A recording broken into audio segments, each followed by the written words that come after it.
What's going on, crazy world? Welcome to another episode of the Black Sheep Perspective. Got a close friend of mine today, man. I'm really been looking forward to this. We've been trying to get him on the show for quite a while right now. This man's got stories for days that you guys are going to hear about and why, because of the career choice that he has made. And we're just going to have fun talking a whole lot about life, man. But I want to welcome my brother, Alex, a.k.a. Repo Daddy. Oh, man. Salute, baby. Cheers, brother. Thank you for being on the show. Thank you for having me. Of course, if you ever come to the show, whoever it is out there listening, it'd be nice. It'd be a great gesture if you bought a nice bottle of whiskey, like my boy did today. He brought the Macallan 12. That's what we're sipping on, and it's gonna be a fun podcast, man. Anyhow, brother, listen, you got a little kid on the way, man. I do. That's something new in your life, man. Tell me how you feeling about that right now. Man, I'm excited. I'm nervous. Yeah. Staying positive about it. It's my first one. Having a boy, like you said, she's 12 weeks right now. 12 weeks. Okay. 12 weeks, and then I got a stepdaughter too that came into my life. So I'm raising her as well. How old are you, Alex? I'm 28 on Thursday. Oh shit! All right, you got a birthday. This Thursday, 28, April 7th. And you have gotten this close with this baby's mama. I don't want to call her that. Girlfriend? Have you guys more than that? Yeah. I proposed to her towards the end of last year, and we just recently got married. We haven't had a ceremony or anything yet, but we're gonna be doing that down the line in the future. But legally, on paper, we're married. Okay, and then so you took the role of stepfather. Yeah, I took the role of stepfather. That's awesome. And it's been an amazing journey, honestly. Definitely not even having my own yet, but having her and raising her has definitely changed my perspective and outlook on life in general. Right. And helped me realize that there's definitely more to life than just, working, making money, going out and, doing other shit. Yeah, you're definitely a hustler, and we're definitely going to talk about that. And you know what it is to grind hard, when it comes to the line of work that you do. But I want to know, were you ever thinking that you were going to have kids? Did you see yourself having kids, or at least way more, down the line? At one point I did, way before. I figured I'd have a kid or two down the line and everything. And then once I saw that it wasn't really heading that way, and I was more in a hustler's, mindset of just straight working, making money, and, having nice cars, nice this and that, I never really saw it, being a thing eventually. I thought, you know what, I'm not going to have any kids. I had wanted kids by the time I was around this age. I told myself if I didn't have a kid by 30, I probably wasn't going to try to have any. I wanted to be that dad when I told you, I could be very involved in my kids' life and be able to do everything they wanted to do with them. Right. So at one point, I definitely didn't see myself going in that direction. But, shit happens and things change. I'll tell you what, to defend some of the dads out there who had, and I know you're not attacking it at all, but, you can still be a super active dad and do all kind of great stuff and have a kid, in your mid-30s, even 40. Granted, I know it's a little bit more pushy, but it depends on the lifestyle that you live. Absolutely. If you're somebody if you're a huge travel junkie, a fucking adventure monkey, whatever the hell, well, then at 40, you might not want to have a kid, you might get that down earlier. But otherwise, it can still have that. And I'm not talking about experience. I'm talking about just knowing people and seeing it happen to others. I agree 100%. I guess it does matter where you're at in life, what your plan is in the future. And I know people have had kids at 40, after 40. My fiance, my wife now, she's 38. She's a little over 10 years older than me. And now that's a rare thing right there. Yeah. That's a very rare thing. Matter of fact, I want to repeat that. Okay, so she's 38. She's 38. And you're turning? I'm turning 28 on Thursday. So she's got you by a good clean dime right there. Good clean dime, a little over a dime. So And have you always been attracted to older women? Or is this something that kind of snuck up on you because she brought that swag you weren't ready for? Because I'm always suggesting that younger guys should give older ladies a chance. They really should. Yeah, I think that it rocks their world. I think they're the ones who fucking fall in love. Not saying that happened with you right now, but I've always been attracted to older women. Okay. I've always dated older women. That's just something I usually went for myself when I was younger. For as long as I can remember, I was always attracted and I always went after older women. Okay. When I met her, we had each other on social media for a few years. And we hadn't hung out or met in person. It was just straight Instagram. I would, same thing, where you would react to a story, or, right. You comment on a DM, something like that. Okay. And, you know, one time she finally wrote me back, and, you know, we started messaging on Instagram for a little bit. And then we met up. We went to Tacos and Tattoos over there on 104. Mm-hmm. And we spent the whole afternoon there. And, man, we just hit it off, you know, from, you know, there's not one point of that date was it any awkwardness or any silence or any, you know, Now, prior to weirdness. that, did you have some type of whatever checklist of or whatnot of where's the cutoff either of age? Because no matter how good they look, if they're past this age, no, I won't entertain that. Or does that not really bug you as long as there's a certain package that's just there, you know, visually, let's say? I never had a necessary number in my head Okay. of like, all right, you know, 39 or 40 is the limit. Right. I thought more of just, you know, as long as I can vibe with you, we got along, you know, we have fun together, you know, I can see myself being your best friend and more Right. in that aspect. It wasn't a crazy number. Now, even being with someone, let's say in the beginning, I didn't plan, even if I were to turn this into a serious relationship, I wasn't planning on getting married. I wasn't even planning on having kids. You know, I thought myself, you know, I could be with somebody in a relationship, be together and just, you know, take it day by day. I didn't have a plan of like, okay, you know, I'm going to be with this person and then I'm going to want to have a kid in a year. And then maybe 2 years we buy a house, and then 3 years we can move to a specific location. I was just going with the flow. Since you're bringing that up, do you think that might be that doesn't help marriages or relationships last as good as long as they should because people have that kind of itinerary that they're trying to follow, and therefore they're like forcing things, they're stressing themselves out, and then it kind of fucks with the relationship? Absolutely. Yeah, I think if you have a mindset of like a schedule that you're trying to follow in a relationship, it's just not going to work. Mm-hmm. You know, a lot of people, both guys and girls, go into a relationship, you know, with a specific mindset of they need to be in a certain part in that relationship in a certain time. Like, you know, oh, we've been together for a year, you know, I think it's time to move in together. Or, you know, we've been together for 2 years, you know, I just finished school, you just finished, you know, doing what you're doing. Why don't we, you know, I think it's time to have a kid. I don't think you could put a time or a schedule on something like that. I think that has to come with the way you feel and the way the relationship is going. I know people that have, you know, met, dated, gotten engaged, and had a kid all less than a year. And I know people that have been dating for 7-8 years and they still don't even live together. Mm. And there's nothing wrong with that. Right. It's just based on the way you and Right. the person you're with contribute to each other and how the relationship starts to grow. And then by that, you guys go ahead and make the decision of where you're going to take the next step. And I definitely don't think it's a good idea to definitely plan or schedule the way you're supposed to be in a specific relationship at a specific time. Bro, I couldn't agree with you more. You killed it with that explanation.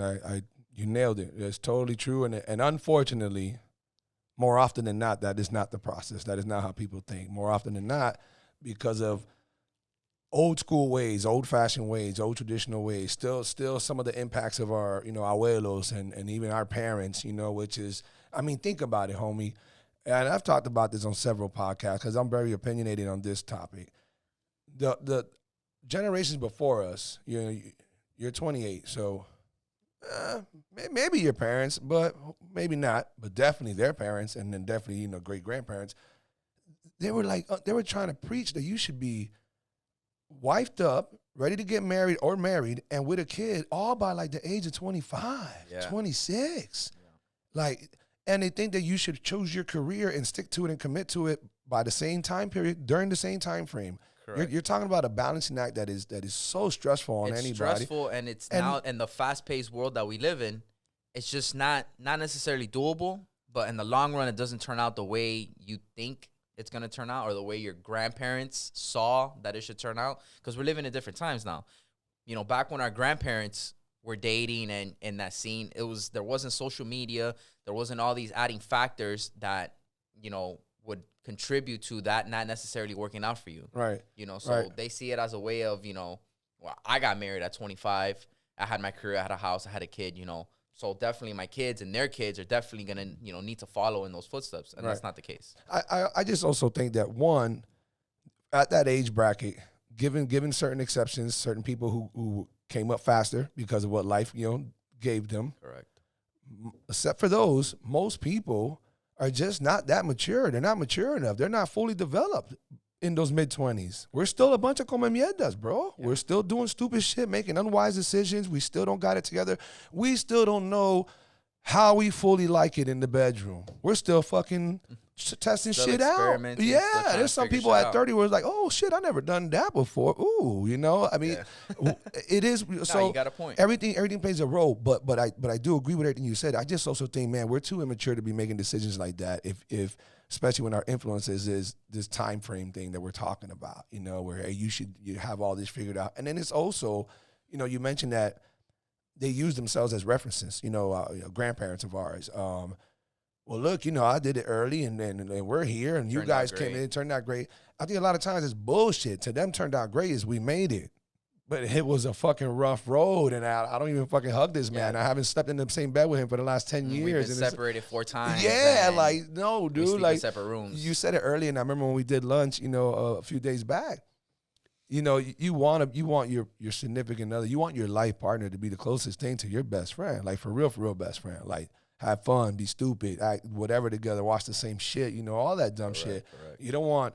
Well, we made it through this, you know. We got 3 kids out of it. One's a fuck up, and the other 2 are doing all right. You don't want marriage to seem like you're stuck with it because of that piece of paper you signed, or because of those vows you said and you wrote, and Right. making that tie in front of your whole family that you feel like you're obligated to stay stuck in it for the rest of your life. Now, I don't wish divorce on anybody. I don't want that. I would never want that for myself. We spoke about that, and mostly everybody in my family's been divorced, and how that affected me and my choice moving forward, you know, getting married and everything. But at the end of the day, you know, like you said, most of those grandparents and stuff are stuck together because they see it as that's the way it needs to be. Yeah. And they sleep in separate rooms, and Yeah. they don't even say hi to each other when they get home. Yeah, crazy. You got to be with whoever you're with. That has to be your best friend.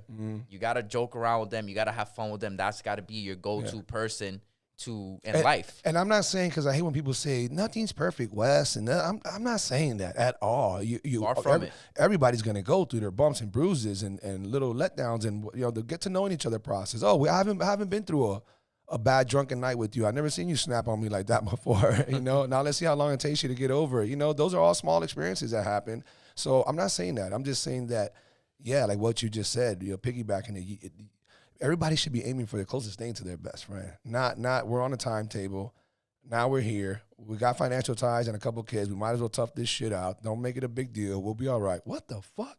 Yeah. What kind of settling down, unhappy shit did you just sign up for? Or that common phrase that, you know, most people say, oh, it's cheaper to keep her and to divorce her, and they're living a miserable life, but they're like, man, if I go through a divorce, it's gonna cost me this and that and this. So this true, and that. Jesus Christ, that's so true. So it's like, bro. what, you're gonna live your life like this for the rest of your life because you don't want to get divorced, you don't want to try to fix what the issue is. Yeah. You feel since you sign on that dotted line, that's it, you're stuck. There's no fixing the problems you have, or there's no getting out of your current situation, and that's not the case. And people get complacent, they get lazy, they want the path of less resistance, and that's the truth. And it sucks that they even apply that to their fucking marriages, because what you said is true. It's cheaper to keep her, and that's an ongoing saying. Let me ask you, we were mentioning family. How did your family feel about this decision you made with an older woman? Because if the tables were turned and it was you were 38 and she was 28, even though that's still not a big difference, obviously isn't, but most parents would want to tell their young daughters, hey, that's an older man, you know, like you know what you're getting into. Don't you want to stay around, you know? They start thinking weird shit. Well, this is different. This is an older woman and you're the younger guy. What do they feel about it? I mean, my parents have always been very supportive of who I've dated in the past. Now, they're very, not necessarily blunt, like in person where, you know, I take a girl over or something, introduce them, they don't like them, they're going to be like, oh, I don't like this, and that, you know, maybe after the fact. They'll tell you. They'll tell me, hey, you know, I felt this or I felt that. But, man, honestly, it's not because I'm on the podcast or anything, but both my parents, you know, love this girl from the get. That's awesome. Yeah. They weren't shocked as far as the whole age thing, because both my parents know that I've always been attracted and I've always dated older women. So it wasn't like, something out of left field, like, oh, where did this come from? You know, he's always dated, you know, a year, 2 years in his age, not 10 or 11. So it wasn't a humongous shock to them.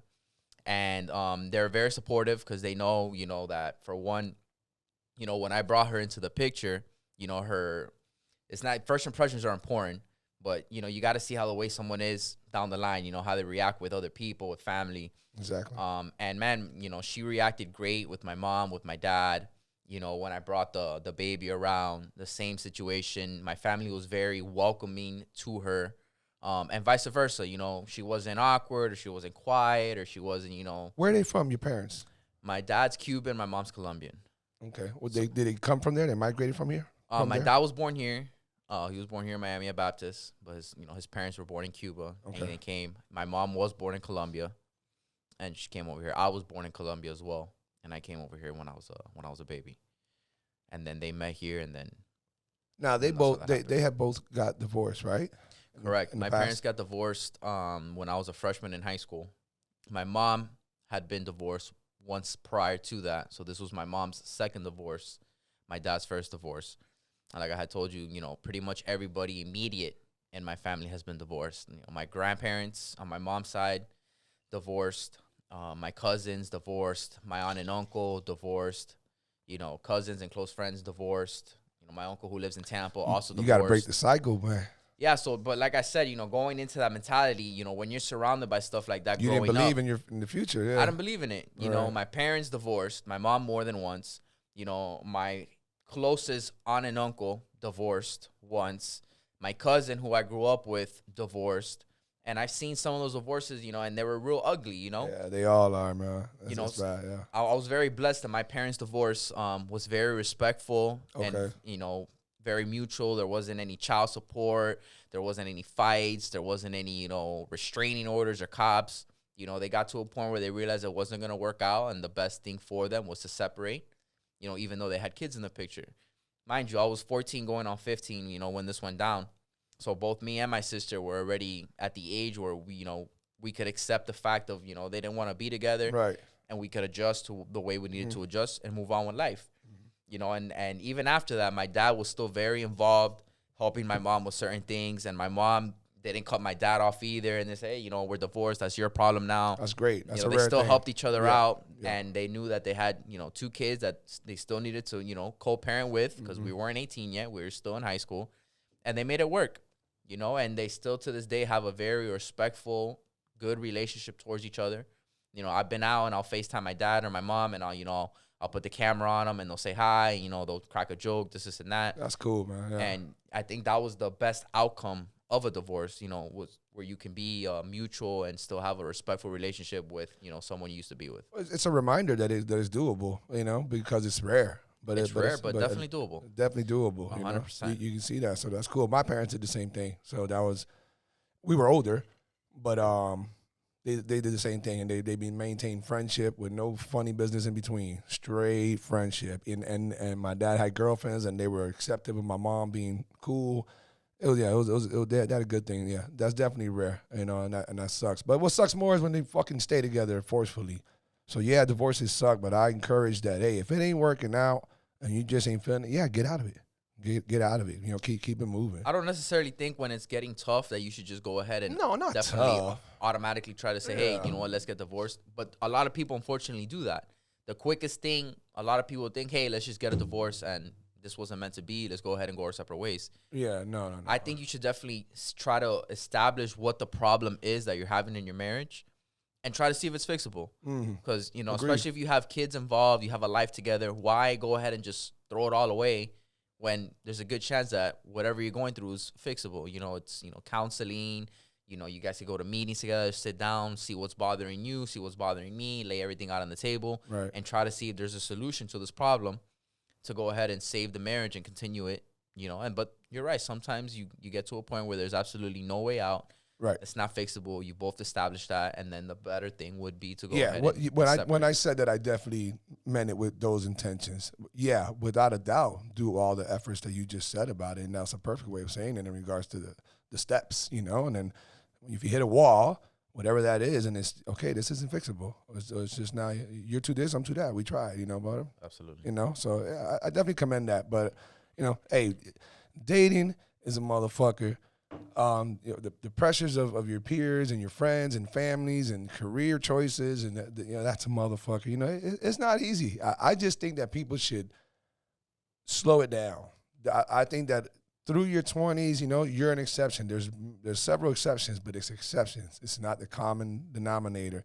8 out of 10, chill. Not saying have fun and be irresponsible, no, but don't try to make all these big ass decisions in your 20s because you don't even know who you are yet. You still have development. You're still going to become a different man, a different woman. You're still going to get attracted to different things, and I don't mean physically. I mean like a career choice, a living standard, a demographic, like all that, bro. You start 28, 29, 30, you're like, bro, you know what? Fuck Miami. I need to go at least to the Palm Beaches. This shit's too wild. This shit's too expensive. Yeah. Or you never want to leave it because you realize how much you love the waters. You know what I mean? But 100%. That shit comes later on. So I just encourage the young ones, chill. If you find something good and it's not no hassle, yeah, entertain it, man. Run with it, see what happens. Everybody's trying to rush life nowadays. Yeah. In a fast-paced Miami we're living in, and they run into stuff that's not necessarily always good for them, and they get into situations that make it tough to move on from a certain relationship or a goal they're trying to reach in life. Might be a career change, might be a move change, something like that. They'll have a plan, or hey, I want to experience this, I want to experience that, and then they get into a relationship, they get their girl pregnant, this and that, and now they're stuck. Like, now I can't do what I was planning to do with this career, or I can't necessarily move to this location anymore because it's not just me. Now I got, two other people involved. So yeah, it kind of throws you off if you have a plan or if you're still trying to figure yourself out. So definitely don't rush it. Don't, try to jump into something. You think big cities like Miami obviously have a different effect on relationships and, the decisions that people make because we have more temptations, because we have these pressures of partying, because dumbasses out here are living outside their means. You know what I mean? Like, do you think that affects relationships living in a big city because, do you have this weird, stigma? I think not necessarily just living in a big city like Miami, where Miami's known, for the party capital of the world, the nightlife, clubs that don't sleep, you're out all day, you got all these beautiful women outside. So not necessarily just that, but I think, like you said, the temptations that are out there, social media is a big problem. Mm-hmm. Now, you can't compare living in Savannah, Georgia to living in Brickell. You know what I mean? And having a relationship, being with somebody in there. Definitely what you're surrounded by definitely has a humongous impact on your outlook and what you're going to do. Because, in a place like that, what do you got really? Small town, a little shopping plaza that closes at 7 o'clock at night, really nothing to do. So you're, I think, more concentrated on your family and who you're with and, staying in and doing something chill. The dynamic of the relationship. Yeah. As opposed to, hey, we got a condo in Brickell. We got booby trap, 10 minutes away. We got space. We got all these clubs. We got all these people and tourists. Look, how about something so simple? And I think this has this takes a toll. We got so much traffic here, all right, that whoever's working your 9 to 5, your 10 to 7, whatever the fuck it is, whoever's working those hours and you get caught up in the traffic, you got that 30 to 45-minute truck there, and then you have that 45 minutes an hour to get back. That stresses you. That puts it, that leaves an impact on you. Man. If you're in these smaller cities where you know it's just a 20-minute shot no matter what, and people are nicer, and you're not getting cut off and fucking shot the finger and this and that. I said, hey, whatever. Yeah. And watch, when we start talking about what you do, you witness this type of crazy shit all the time. Yeah, man, I tell you, so, Miami is so overpopulated, and that's the truth of it. That when I used to work day shift, that I would be out in a truck all day, every day. It was crazy stressful on me. The traffic, the people, and that takes a toll on you, especially for somebody not just in my industry, but someone who has to be out in the street all day, driving from place to place. It fucks with your head. Right. It really does cause a lot of stress. I would get home sometimes and I didn't want to fucking talk to nobody. I didn't want to do shit. Back when I was living with my mom still, I'd get home and she would even tell me, oh, I could tell you, you're in a bad mood. And sometimes I feel like I got to walk on eggshells. Right. And I felt bad because I would pop off or I would have an attitude. And it's not because of them or something else going on. It's just because of the fucking day I had. Yeah. Being in the street all day, During the day, it takes me an hour to get from Hialeah to Hialeah Gardens. That's fucking crazy. Being stuck in some crazy traffic like that. But that's an everyday thing now. Miami's so fast-paced and so so quick with everything is that it fucks with your head. It stresses you out. Mm-hmm. And you go ahead and then, in turn, take that out on your family, on your fiance, on your kids. And that's not good, So definitely being in a place like Miami, definitely, has to have some type of impact, yes. Contributes to your demeanor, your attitude, and what you end up taking home at the end of the day, 100%. Right. And we're not trying to bash our city because I know we both love it. Absolutely not. But when you're gonna talk like, you know, a level-headed man and what the stresses of life are, and yes, thank you, brother. What the stresses of life are, and dealing with traffic. I mean, no one in their fucking right mind likes traffic. Period. End of story. So the more you got to deal with it, and you know, and in Miami we got some wild drivers. I mean, my God, I have a friend who just got back from Nevada. She went to the Grand Canyon. So she did the whole little like tri-state thing with Arizona, Nevada, and something else. Okay. And anyways, she couldn't stop talking about the lack of traffic, the weather, how nice everybody was, this, and that. And the minute that they were leaving Miami International Airport, here's somebody cutting them off and scream something at them. They're like, okay, yeah, we're back in Miami. Yep. Shit takes a toll. It does. And I've been in places like that, you know, up north, let's say Gainesville and stuff, where traffic is, Right. you know, there's no traffic. Everybody waves to everybody. Everybody says hi. You go into a local convenience store and, hey, you know, how you doing? You know, they remember your name. They know that you live up the street. You're local. It's a smaller, way slow-paced environment Right. where everybody gets along with everybody. Everybody knows everybody. And those are the people that make it to live 85, 90 years old because they're not stressed. They're relaxed. They're more chill. Yep. And I think that definitely takes a toll on the way, you know, you all look on life. Without a doubt. What's up, everybody? Just want to take a quick second to tell you guys thank you so much for all the love and support.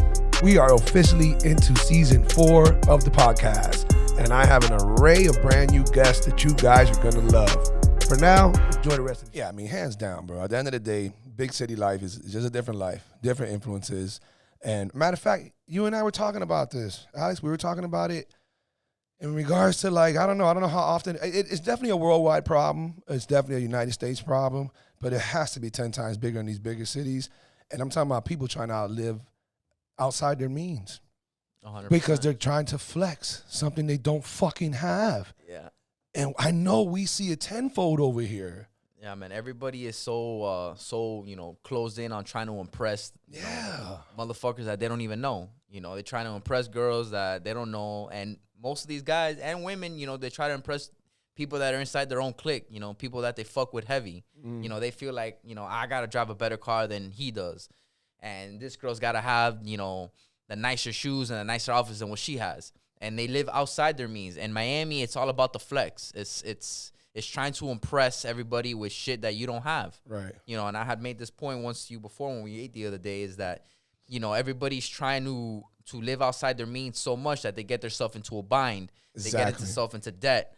Can't pay for their car. Their house gets foreclosure. They're not paying for rent. Stuff like that. And you know, you're trying to impress people that don't give a fuck about you. Right. You know, you're trying to look cool on Instagram to post those 10 or 15 stories at the strip club. You know, I see all these people, they go to the strip club and they got their Rolexes on. They got the Cuban links. They go and they get a bottle. And they order, you know, $1,000 in ones. And they start posting it and all this shit. And they end up spending, you know, $3-4 grand in the night, you know, to impress motherfuckers that you barely know. And to impress a couple girls that you're not going to have nothing with in the future. You know, and I made a very good point about it, you know, and it's funny because those same motherfuckers that do all that shit, you know, they leave the club at 5 a.m. in those rented Lambos and those rented fucking McLarens, you know, just to fucking pull up to your mom's house. And then, you know, you got to make sure you fucking tippy-toe across the living room. So you don't wake her ass up. Or you're going to wake her ass up and she's going to come and start bitching at you. You know, what's the fuck's the point of that shit? Exactly. You know know, what I mean? and you're a big witness of these dumbasses who fall behind on their payments. Absolutely. Because your specialty, and I know we haven't spoke about it yet, so you're a repo man. I'm a repo man in Miami, Florida, in the 305. And you've done, I mean, if you people don't understand what a repo man is, this guy's basically trying to steal his car, a company's car back because your lazy ass, whatever it is that you did, whether you're going through some hard times or you're just living outside your means, like what we're pointing out, you didn't make your payments, and you're supposed to play fucking ninja and find where this car is at and then take it back, and it causes a lot of fucking ruckus, bro. Man, this job I have is very, very stressful. It's very dangerous. You know, a lot of people know me in Miami. I've built a reputation on it. But it brings me back to what we were talking about, the whole living outside your means. If, you know, I've repoed people's cars who I know, who I used to, I follow on Instagram, and I think these motherfuckers are doing it, Right. Oh, shit, my dog got the, my dog got the Lambo, and oh, shit, look at him at the strip club with, all the women and the money and the bottles and the jewelry and all this shit. And then here I am pulling up to the same motherfucker's house at 3 a.m., picking up his Beamer and shit because he's fucking 3 payments behind. Yeah. And then they're all in fucking shock, like, oh, what the fuck's going on? It's like, what you think you just blew $3,000 at Booby Trap, but you're only fucking, $1,000 on your car? What the fuck's going on, Like, have you ever had a friend, or let's not say friend, because that might be, I don't know if you've done that before. Let's just, but somebody who wasn't that close, doesn't matter if they were. Have you ever had a friend who you had to take their shit and they try to talk you out of it, and you had to tell them, like, bro, not only is this a paycheck for me, because you don't have to disclose what you get paid, but I know it's handsome. I know you guys do fucking great. You got to tell this guy, like, you want me to lose money because you're being a pencil neck and I know you're doing some dumbass shit? Yeah, like sometimes I do got to explain to people who I've known in the past and situations like that I've rolled up on. But what pisses me off more is that instead of understanding that I'm there to do a job, that this ain't fucking random. Right. I wasn't driving down the block and I said, oh, fuck it, damn, that's a nice, that shit would look good on the back of my tow truck. Let me go ahead and hook it up. I'm there for a reason. You got me? They send me to fucking pick this shit up for a reason because you ain't paying for it. A lot of people got it fucked up thinking that when they pull out a car, it's theirs. Oh, this is my shit. You're not touching my shit. Correction, motherfucker. This shit belongs to the bank. Right. It ain't yours, so you made that last payment and they send you that title in the mail. All you're doing is they're lending it to you. You can have it for now until you pay me what what the total price on that car. If you abide by the contract, rules, you can go ahead and keep driving it, but it's ain't your car. Right. Show me a title with your name on it. That's where they got it, twisted. So when I go to do my job, they get pissed. Like, I'm supposed to be doing you a favor. Like, motherfucker, weren't you the same dumbass on Instagram last night at Booby Tribe with 6 women and the 4 fucking bottles of Don Julio and the fucking $2,000 at once? And weren't you balling yesterday? And now you're bitching because I'm picking up your car for non-payment? Make up your mind. Are you balling or are you not?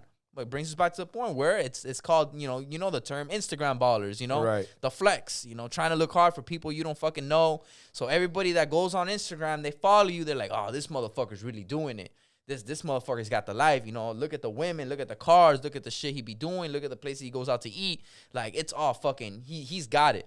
So what do? What do all these motherfuckers do? They start commenting on shit like that, right? And what do these guys live off of? The likes. Of course. The comments. The attention.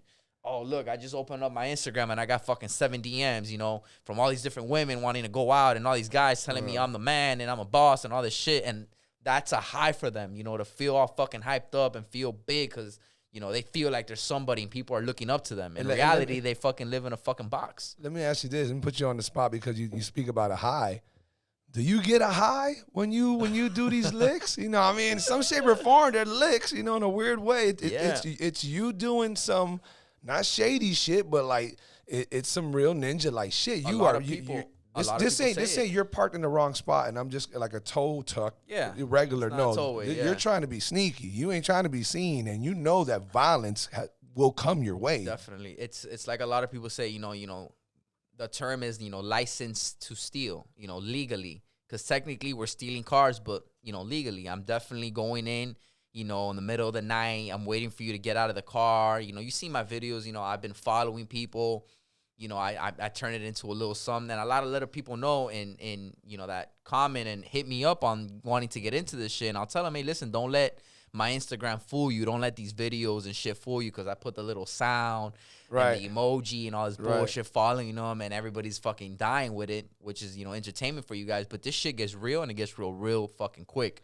I've been shot at. I've been into serious situations where, Right. And I want to talk about that because even I didn't know, Alex. Like, I had no idea. I know that your Instagram following, there's people out there with crazy followings. But to me, the minute you're 5,000 and more, you're doing something. And if you're a slow grind, like whatever, not like you're a one-hit wonder who just happened to do something and went viral. Then I even respect it more. So, I'm looking at your following. You're just about 11,000 on Instagram. And I'm like, man, that's fucking great. It should be. It should be more because your videos are fucking dope. They're funny as hell. You show the process. You do the video editing. You fucking put the right song depending on what it is. If it's morning and you're like 5 a.m, sun's going up, you put some goddamn wake up, wake up, wake up. You know, when somebody's chasing you, you put some word run. What you clown with it? But little did I know that these videos have been so successful for you on TikTok. You literally have a following just under 500,000. That's amazing. And it goes to show how much people are entertained by the shit that you go through. Because it is some dangerous shit. It can be funny, but is the high there? The high is there, man. Yeah. It honestly is. I can't, I'm not going to bullshit you online and say, oh, it's just a job. It's not. It's the adrenaline. It's part of me. it. It's part of it. It's what gets me going. Right. I can't do this normal towing shit. I can't be out there fucking changing flat tires and unlocking cars because you left your key inside. And I'm not looking down on anybody who does that. I got a lot of friends who do that shit.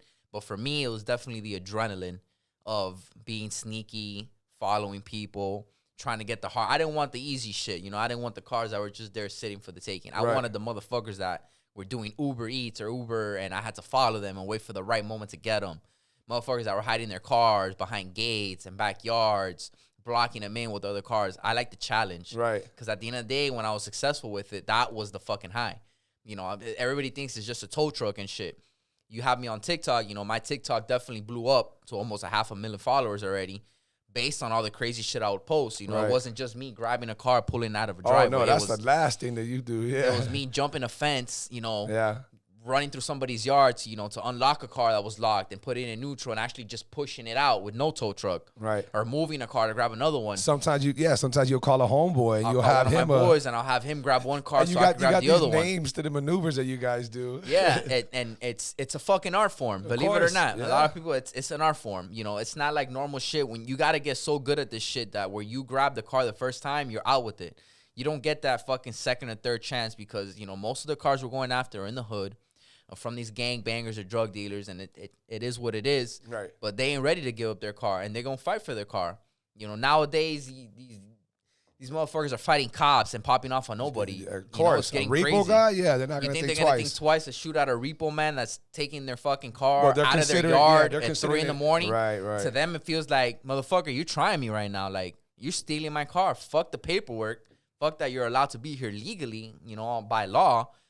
They just take it as, nah, this motherfucker about to go into my yard at 3 o'clock in the morning and fucking pull out my car. Right. And, ain't going to be no consequences about it. No, it's tough. You mentioned the law. Are they typically on your side or has there been? And I don't want you to snitch on yourself. You know what I'm saying? Like dead ass, for real. It's all on you. But have you ever done something where it was like the cops were like, well, look here, Alex. You were wrong for that, but we also know that you were here with the right reason, this and that. Don't do that again. Kind of let you slide because they think you're kind of just doing your job, so on and so forth. Or they never had enough evidence. They were always on your side. They know that you're just here doing your job, and at the end of the day, there was no real illegal shit done. It's gone both ways.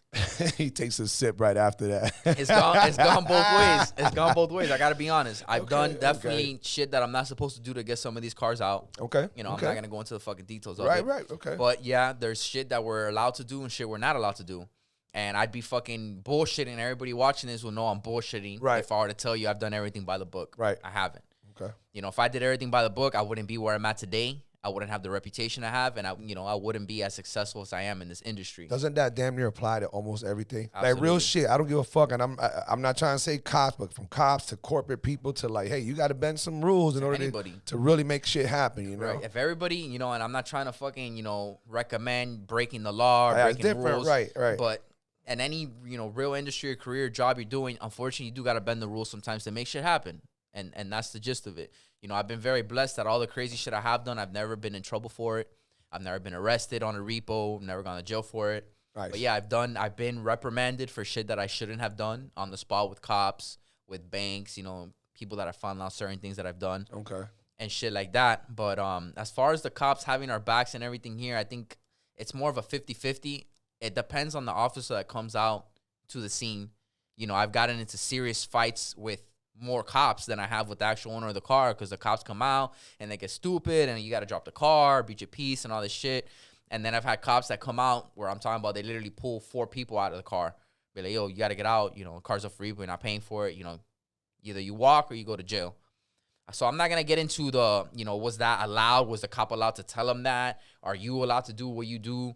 So I'll leave it at that. As far as, you know, have I done shit I'm not supposed to do? Yes, absolutely. Have cops been on my back for doing shit I'm not supposed to do? Yes. Have they sometimes backed me up and let me take the car? Yes. Okay. So it's a 50-50. You know, to me, it all depends on who comes out to the scene, the scenario, where you're at, and, you know. It's an organic, real balance. It's not no real true favoritism. Yeah, it's no true favoritism. It all depends on the situation. The cop that right comes there. out, Right. the way, the you know, your attitude towards the cop, the attitude towards the person's, you know, the person. Cop might be having a bad day. Cop might be having a good day. You know, maybe the cop got his car repoed a week ago, and now he wants to fucking tell you to fuck yourself. Fuck off. Or yeah. he caught his wife fucking a tow truck driver. Yeah. And now he's like, fuck this. You know, you ain't taking shit. Yeah. Yeah. You know. But I can't tell them, hey, you know, I know what I'm supposed to be doing. You know, check yourself. You know, whatever they pretty much tell me to do at the end of the day is the way I end up going to avoid the problem. So that's nice and fun on the mild, you know, the mild end of things. Give me, spice it up for me a little bit. Tell me some wild shit, because I mean, you got too many videos, too many. First of all, you've been doing this how long? You started working for a company,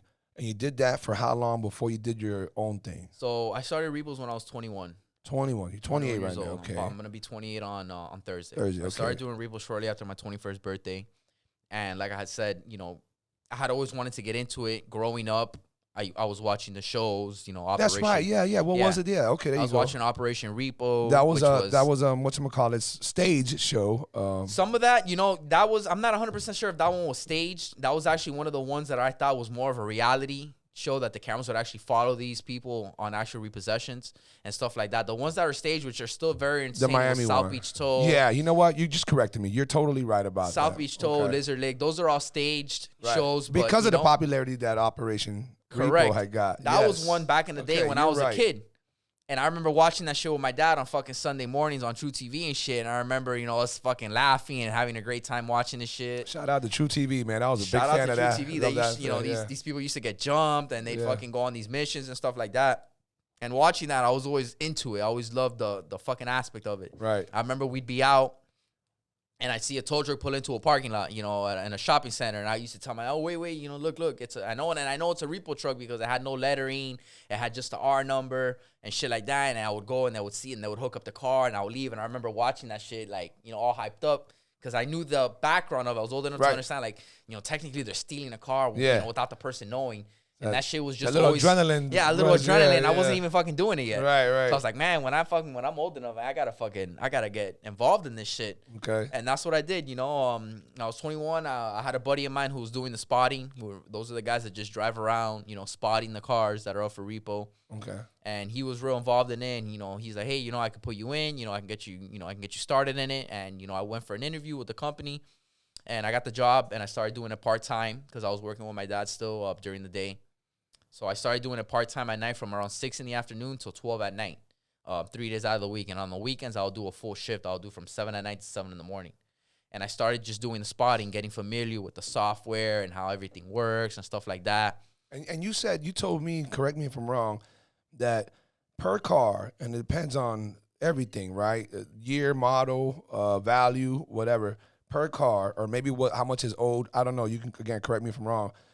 That determines, and you don't got to spill details, that determines the commission that you get per repo. Correct. Depending on the bank, depending on who, you know, the client is, if it's, you know, someone who owns the actual dealership, yeah, there are different prices for, you know, the car. You know, I'm not going to charge you the same amount of, you know, money that I'll charge you to go repo, you know, a Toyota Camry as opposed to, you know, a Bugatti or something like that, theoretically speaking. So, yeah, there's different commission and different scenarios for the car and for the bank. So it varies in, you know, how much you're going to end up making, you know, at the end of the repossession. So apparently you saw that there was some good money making here, and at some point you decided to get your own and start your own. Correct. So at some point I definitely decided that, you know, I wanted to branch off on my own and see what I can make happen. So I ended up buying my own tow truck. My dad helped me out in that process. And I ended up continuing working for the person who I left for, not the people who I originally started with. I went to a different company to get my repossession license because in Florida, at least, not every state, but in Florida, you have to be licensed by the state to do car repossessions. You can't just know how to drive a tow truck and go ahead and do it. Okay. So Florida requires you to be licensed. What is that? But let me interrupt you. What is that process like? Is that a 2-month course? Is that just a one test? It's a school. What is it? It's a school class that you take online. You can take it in person as well. And then you take a test at the end of it. You know, pretty much it's nothing crazy. You got to have a clean record. Okay. You know, you can't have no felonies, can't be convicted of any crazy crimes and stuff in order to do that. So it's not impossible to get. You know, as long as you have a clean record and you know what you're doing, you take the class, you take the test. The hardest part is finding a company to sponsor you. So the way it works here in Florida is that an actual repossession company has to say, go ahead and be like, okay, you know what, I like you. I see you want to get your repo license. I'm going to go ahead and sign this paper. And you do what they call as an internship for a year. You have to work under a specific company for a year. Okay. And under a sponsorship that they're giving you to do repossessions. Now, you say the sponsorship, so you are getting paid, but not paid as an employee? No, you're getting paid for the repossessions, but they're sponsoring you under their company. So you can't do repossessions anywhere else. Oh, you have to be specific to that one company. Got you. So then at 6 months, they do like a 6-month review where the state will reach out to the company you're with, and they'll say, hey, is this person still with you? Are they doing good? The company will sign off, say, hey, everything's good. So it's like a progress report. Then you go for another 6 months.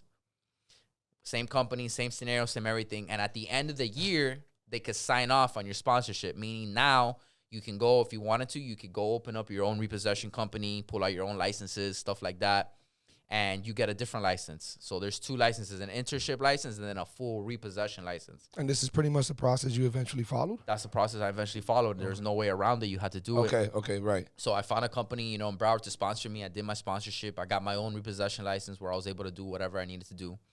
I stayed with that company. I ended up getting my own truck, opening my own company, and I started subcontracting for that company.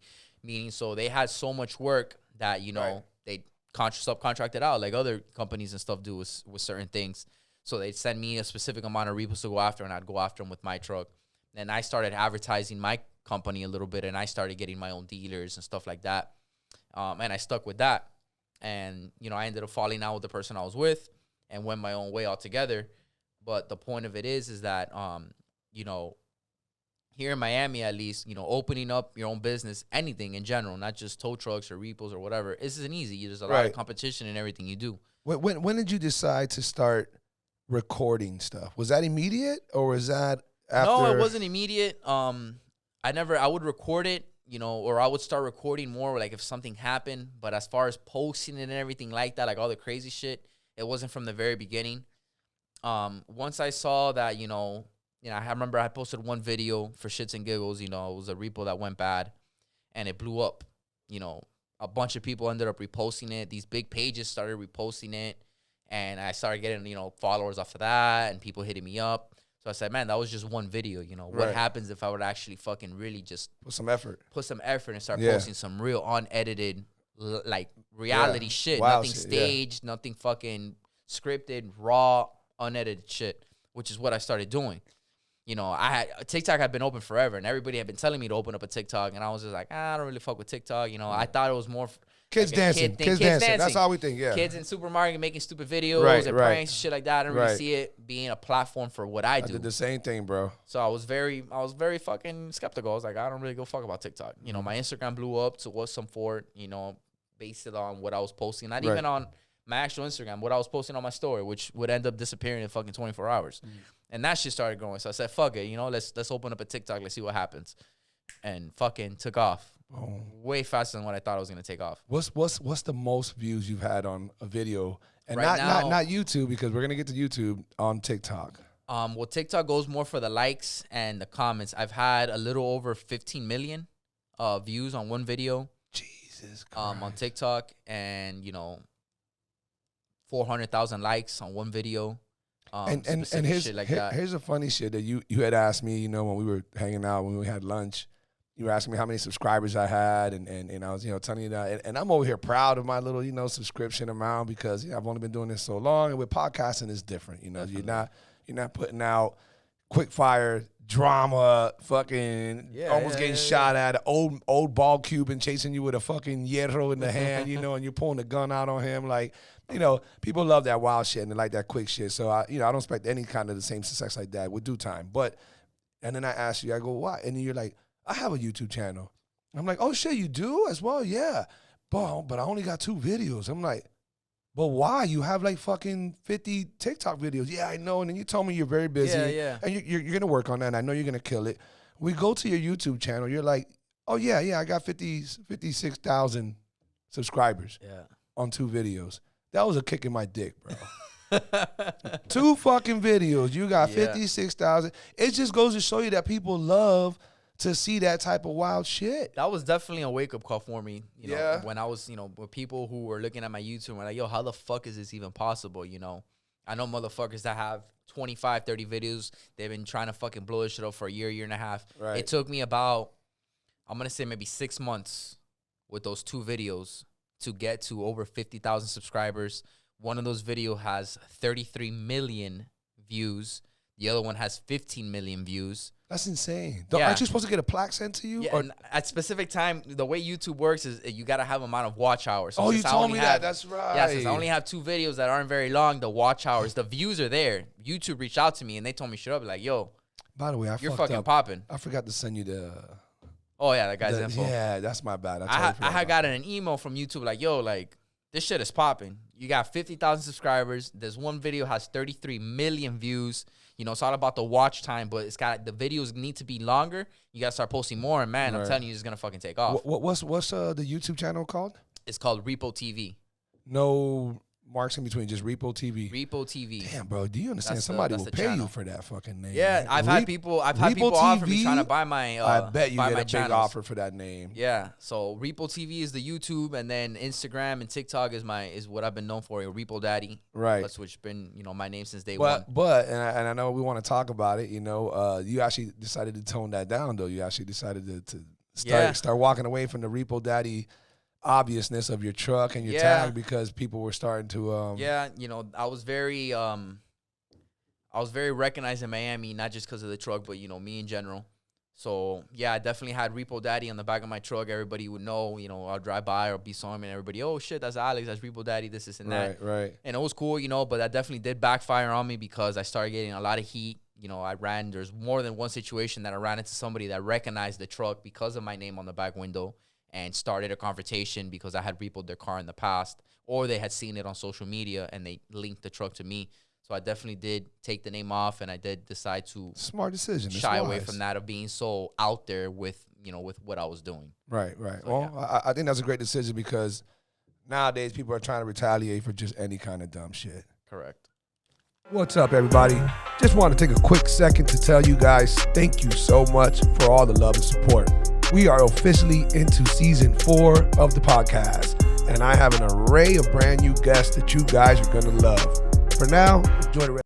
Yeah, brother. I mean, listen, man. At the end of the day, your job has a lot of wild-ass moments, and hopefully all my fucking viewers and subscribers will go follow you and check you out for themselves because we're not going to do it any justice here when they get to see the real video footage, especially with all your great editing. But for all intended purposes, for the people listening and watching, bro, give us a few of these stories, man, because, again, there's just a fluctuation of wild ones, funny ones, crazy ones, shit where you did some goddamn ninja sneaking through the garage. I don't know what all kind of things, man. Give us some highlights from whatever. Funny to bad, bad to funny, however you want. So one which was the one we had spoken about and you had seen in the past, was that old man over there at that Publix shopping center. Okay, yeah. Yeah, that was a repo. That was about, I want to say maybe about 4 years ago. Yeah, about 4 years ago, in a shopping center at Publix in Pembroke Pines, actually, in Broward. Okay. And with a car we had been following for a long time. The guy was in and out of the car. I had a spotter following him too, and this was one of those, tough repos to do. So finally, the guy, he gets out of his car to go into Publix real quick. So I finally said, fuck it, I got time. So I go ahead and grab the car, and before I could take off with it, I guess he peeped it through the window, and the guy had come running out. It was an older man. He was very respectful in the beginning. He knew what time it was. He knew he had been paying his car. He explained to me that he was living in the car, which made me feel bad and everything, given, the stance that you don't want to take anybody's car, especially if they're living in it. Right. But at the end of the day, I got a job to do. So, he was very cool in the beginning, and he said, hey, can I get my stuff out of the car? I said, go ahead and get your stuff out of the car. No problem with that. So I had my back to him, which was a mistake. I shouldn't have done that. I always should have been keeping an eye on everything. But I had my back to him, and he opens up his trunk, and I'm thinking he's here getting his shit out of the trunk. And then I hear, clicking, you know, and I'm a gun enthusiast as well, as you know that. I'm very into guns. So I know what, you know, rounds and shit sound like. So I kind of hear a little something that sounds like that, and I turn around, and this motherfucker's putting 223 into a magazine in his trunk. He has an AR-15 laid out in his trunk. Holy And fuck. he's grabbing the magazine, and instead of he's literally putting. Is this on camera? I had a body cam on at the time, and I was able to get part of it. Wow. So he's there, and he's like if he's at the fucking gun range, and he's just there, and he's putting 223. Sin pena. Sin pena ahí al aire. Ahí putting fucking 223 into a magazine. Wow. So I was like, yo, what are you doing, man? And he's ignoring me. So he's there, and he's that's putting so it scary. in. God damn, that's scary. And the moment that he finally done, he lifts up the AR, he puts the magazine into the AR. I go ahead and pull out my gun because I got a gun on me as well. And you see that in the video, which I had showed you. Right. So I pull out my gun, and I'm pointing my gun straight at him, and I'm telling him, yo, don't even think about it, you know? If you point that gun at me, I'm going to have to kill you. And he's ignoring me there, and he literally puts one in the chamber, but he doesn't pull it out of the trunk. He's holding it, and I already got him at gunpoint. So I got my spotter next to me, and she's calling the cops. You know, I said, listen, call the cops right now, tell them what's going on. So I got this guy at gunpoint in the middle of fucking Publix at like 9 o'clock at night. So people are fucking watching, and they stop, and they're looking around and shit, and they're looking like, what the fuck's going on? And I got this guy at gunpoint, and my adrenaline really did start going at that point, because that was actually the first time that I was in a situation like that where I had to pull my gun, where I thought there could be a time where I might have to kill this guy. Right. Yeah.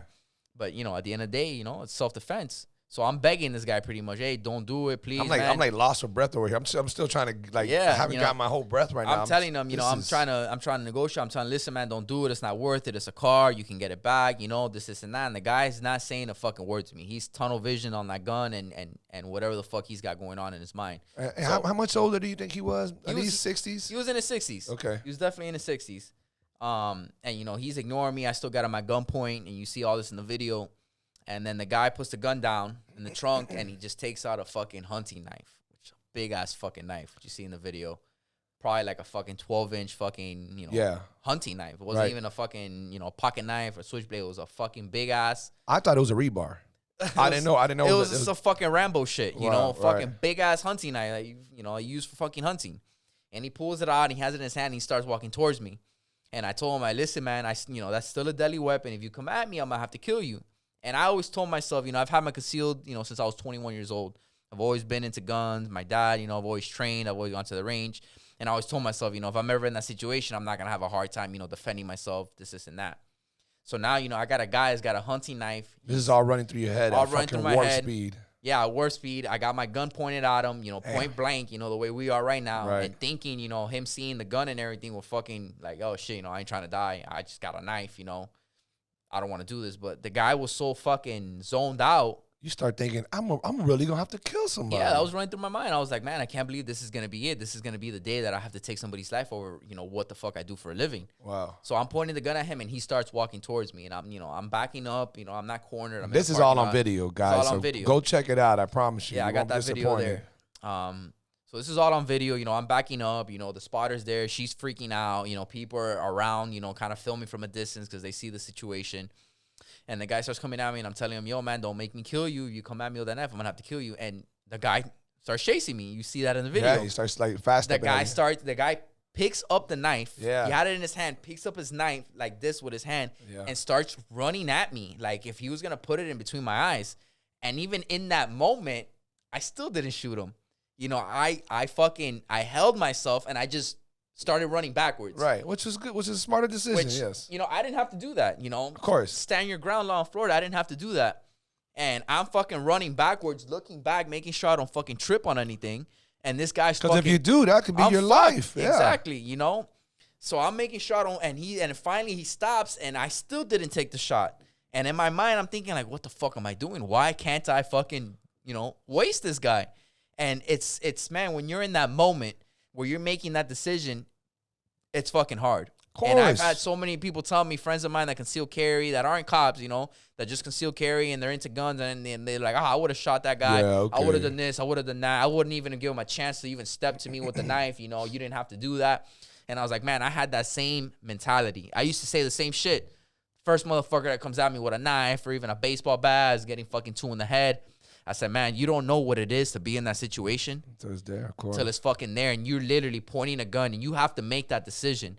Do I really want to end this guy's life, do I really want to fucking live with this for the rest of my life? Yeah. Because it's not just you kill somebody, you go home, and fucking life goes on. Multiple lives will be altered in the most craziest way if that would have went down. This shit fucks with you. Any of his family, your family, me, my family, any witnesses, anybody close. It's just no. Seeing somebody die, seeing somebody get shot in person will fuck with you. You got room to back up so that he's not going to endanger you? 100%. You did the right thing. Like I had told people, when cops, the cops got there after, the guy did end up backing off. He ended up dropping the knife. The cops got there. They put him in handcuffs, So I ended up showing the video. I wouldn't have been mad if you shot him in the leg, though. You see, I know what they say. Don't shoot in the leg. I know. I thought about that. You can't. Unfortunately, you got to shoot to kill. You can't shoot to injure. You don't have a taser, homie? I do have a taser, believe it or not, that I got recently that my dad fell in love with, and he ended up fucking staying with it, that I don't even carry on Repos no more. I think you should have a taser for those viejos that you don't want to fucking kill, bro. Not just viejos, in general, right? Yeah, exactly. So, at the end of the day, when it was said and done, the cops saw the video, off the fucking body cam and shit, and they were just like, man, what the fuck are you doing? And I was like, what do you mean? He's like, oh, you should have shot him. Holy moly. Yeah, the cops were telling me, man, you should have shot him, man. Right there when he lifted it up and went at you, man, you were clear to shoot. You can see that in the camera. You could see it, that knife almost point blank right at me in the video of it happening. Yeah. And the cops are seeing this and like, man, why did you shoot him? What's the view count on that video? Oh, man, that video, I have it archived right now. I might end up putting it back up. But that video was around, 15 million. Jesus Christ. That video ended up getting about 15 million views and about 450,000 comments of this positive and both negative, which you're going to deal with in anything. People are like, oh, you're an asshole. That was an older guy. You should have let him keep his car. And then you had the viewers of, oh, man, you fucking handled that the way you should have, like a professional. I know cops that would have fucking, cracked under pressure and you fucking kept it together. So you get both ends of the spectrum when, you post something like that. Joe Rogan always talks about not reading his comments, all right? Now, obviously, he's on a different level, but the amount of fucking 15 million views, he doesn't get those all the time. So correct. Something that he says, though, is he suggests that people shouldn't read the comments when you're in this type of, position. And I get what he says, but as long as it doesn't fuck with you like it does with certain people, if you're cool to roll out because, if it frustrates you that people are saying, you were so wrong, you should have done this, you should have done that, and that changes how you are, listen, you reach the level of success that you're at right now because of your attitude, your approach. You can't let these, ding-a-ling fucking, 100%. Talk you into some bullshit. You go onto my TikTok right now. Everybody is going to add me or you've seen it yourself. You go into those comments, and most of my videos have over 1,000 comments. Mm-hmm. And it's both ends of the spectrum. You got people that are praising me and, oh, shit, this and that. And there's people that are fucking talking shit. Like, oh, go get a real job. We're living in a fucking hard times. We got a fucking pandemic. Pay your bills, bitch, or I'll take your shit, too. We got a pandemic, and you don't know what it is. And, oh, I hope you never fall into that, into that fucking situation. And I'm just like, you got to look at it. Like you said, Joe Rogan doesn't fucking read comments and shit. Obviously, his videos fucking stupid, blowing up. He don't have the time to sit there and read every motherfucking comment. Neither do I. And my videos ain't even like that. It's funny, but the comment that you just referred to, because I'm sure that's probably a common thing, where people are just mad that you're coming at people because you don't know what they're going through, and maybe they couldn't make 1 bill, 2 bill, 3 bills, but then they bounce back. They're not just trying to do this, trying to do that. Why would you do this? Those type of shits frustrate the fuck out of me, because it's like, so what are you asking me to do? You're asking me to go broke? So you're asking me to not do my job, you're asking me to switch careers because you want me to understand and guesstimate that 1 out of 5 to 8 people are just going through a rough time that they intend on bouncing back on. That's what you want me to do? Get the fuck out of here. Listen, people go through hard times no matter what. All of us, bro. All of us, okay? People go through hard times. Now, there's nothing you could do about that. That's part of life. Right. Now, I do have fucking sympathy, and I feel bad sometimes, because there are times and situations where I'll roll up and the person did lose their job, they're getting divorced, they're going through a rough time in their life, right. And unfortunately, this is part of it. But the motherfuckers I don't feel bad for are the fucking women who I roll up on at Dolphin Mall.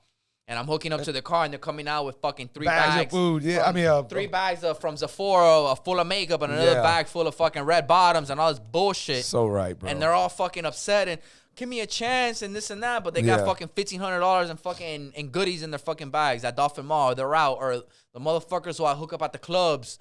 Or I fucking booby trap. I can't tell you how many cars I've taken out from booby trap on the river. Or these motherfuckers that be parking their cars there, and they'll come out, with the Cuban links and the fucking bottle. Oh, ¿qué está pasando? All these fucking, all these refs and shit. And, I don't look down on it. You know, and I don't But necessarily. they're in there blowing money. They're in there fucking blowing money on their car. You know, and I'm not gonna talk shit and be like, oh, you motherfuckers are losers and shit. But like, come on, let's literally look at the bigger fucking picture here. Where are we at right now? You know, we're not at church. We're not at some fucking, you know, I'm not at Publix while you're there trying to fucking at a job interview. We're at the fucking strip club right now. Yeah, exactly. On a fucking Saturday night. Yeah, but you want me to understand your story. But you want me to understand that you're going through a tough time right now. Get You're at the a fuck strip out club with a Right. fucking bottle in one hand and 1,000 ones in the other hand. But I need to fucking feel sorry for you, or I need to give you a fucking break. Right. Come on, man, get the fuck out of here with that shit. Listen, I got stabbed one time. Only time I ever been stabbed. And it really kind of blindsided me. I didn't think that this guy was gonna do this, and I don't want to tell the whole long story. But at the end of the day, dude was super coked up. I'm telling him, hey, don't you walk away because your boys damaged my boy's truck. They threw some bottles at his truck. And I don't know if they were confused on who he was, but he didn't know who these guys were. And they were some fucking refugee-ass dudes, all right? Let's keep it 100. Right. So I'm telling him, oye, quédate ahí. No, oye, pero no te vas de aquí porque son los amigos tuyos. It's your friends that we just witnessed hit my boy's truck, and they damaged his truck and so on and so forth. And the guy starts pushing his wife away and says, like, you know, oye, ponte ahí, get away from me. Turns around. I didn't know he was digging in his pocket, and he just lunges right at me. You can't even see the knife. It was so tiny. It's you can tell it's a prison street thing. It's called a picacara, you know, something so small that you can get away with carrying it, but it can do damage. So he stabbed me with it in my stomach, right here under in my sternum. And he came at me again, and I kicked him, and he came at me a third time, and I slipped on some leaves, and he missed his third lunge, which was good. But more of the story is, I was not expecting that at all, and I wasn't even really like looking for it. I wasn't trying to fight this guy. He was like 5'7". I'm a skilled fighter. I'm just trying to tell him, don't go away, bitch, because you are connected to those guys, and if I gotta follow you, I'm gonna follow you, because we're gonna find out who these assholes were who just damaged my boy's truck for no goddamn reason. We don't even know who the hell they are. And these people that you pull this on, whether they're drunk, whether they're drug dealers, whether they're gangbangers, whether they're old man who might just be going senile, might be going through some real hard times, you pull out your gun on the old man. How many times has it been pulled out on you? Have you been shot at? Have you been 100%? Like for real shot at? Man, I've been shot at. I've had the back window on my truck's been hit before. Oh, you know, I got to the point where, you know, one time, even recently, you know, I would post a lot of that shit. You know, I got my parents on Instagram too, you know. I wasn't, you know, I wasn't doing shit that I didn't want them seeing and stuff, but I would post all my shit. So sometimes I would even have to fucking block them off of my story. So they don't get worried. And it's like, you know, I didn't want them to think that I was out doing shit I wasn't supposed to do. It's just that, you know, that shit freaks them out, especially my mom. My mom hates my career choice. I'm gonna be blunt about it. She hates what I do. She doesn't like it. She's been dying for me to, you know, find another career path. You know, my dad's always been chill out, moms. Yeah. He's got this. My dad's always been, you know, worried and on top of me, but he's never told me, hey, you know, I don't like what you do. I think you should do something else. He's always been supportive. He helped me get my first tow truck. It wasn't for my dad, I wouldn't have been able to open up my own business doing this. That's what's up. So, you know, he's always had my back, and I've always appreciated him for that. So yeah, there's times where, you know, I've hid shit from him and my family and even my wife because I don't want him to worry. But yeah, you know, was you getting shot at on camera? Are you always recording the minute you pull up, kind of like a cop? Yeah, a cop is supposed to, you know, turn shit on. Yeah, blah blah. I do it not more because of them. I do it for myself, you know, because when there's video, there's no he said, she said. Right. And believe it or not, a lot of the repos that I've been able to successfully get at the end has been because of me recording. Oh, you know, the cops will pull up or they'll pop off and they'll start saying, hey, nah, this is how it went down. And I was in the car and he fucking hit me with the tow truck and all this bullshit. And I'll be like, I don't think so. You know, go ahead and look for yourself. And the cop will see the video and I'll be like, you know, good thing you had that on tape, because if you didn't, I was going to have to tell you, hey, drop the car. You can't take it. What do you have, Alex? 3 camera angles, or is it 2? Man, believe it or not, this fucking phone right here, man. I put this fucking iPhone on the back window. I have a mount on my back glass, and I record everything through my iPhone. And I keep it on my iPhone until I, you know, edit it and post it. So what about the chest cam? What is that? That was a time I had a GoPro. You need to have a GoPro, bro. Yeah, I had a GoPro. It was an older GoPro, but I had a chest mount for it that was actually on. That was a bulletproof vest I was wearing too. I like the combination. I think you need both every time you fucking pull up. A lot of people will be like, hey, you wore a bulletproof vest, and I'll tell them why, or I'll show them the video and be like, oh shit, you know, that fucking makes sense. So yeah, I do wear a bulletproof vest. All right, and, first of I all, had a mount with it. GoPro, we need you guys to fucking sponsor this, Yeah, man. right. Like, dead the Send fuck me some serious. cameras, send me some mounts. Give him the whole setup so that his truck is decked out so that nothing's missed because he's fucking blowing up with the amount of content he's about to start putting out. But until these fuckers answer, you need a GoPro, homie. You need to get a chest cam, I used to always fucking I had either something recording off my back window, which would get the whole fucking the most important part. The most important part of the car being repossessed, or I had a GoPro on a chest mount on my actual bulletproof vest that I would have on me as well, filming the interactions with the people I was dealing with. Right. So as far as, I have definitely videos that I haven't even posted that I was telling you about that I'm probably going to end up sending to that contact you gave me. Right. And have them edit some shit so I can start posting it. But I have a lot of fucking shit that I haven't posted that's raw fucking footage. How many times have you had somebody trying to drive off the engagement? Like when you're hooked up, like, and they get in their car and they try to... I've had that. I've had so many videos of that shit go down. But I've seen some where they'll ruin the tow truck. Yeah, has luckily, that happened to yours? No. One time I did. One of the claws ended up getting bent on the tow truck from it. And how'd you have to recoup from that? You sue them? No, man. Honestly, I don't. You took that loss? I fucking take the loss, man. I take the hit. I remember that the very next day I went to a shop there in Hialeah, a welding shop that deals with that stuff.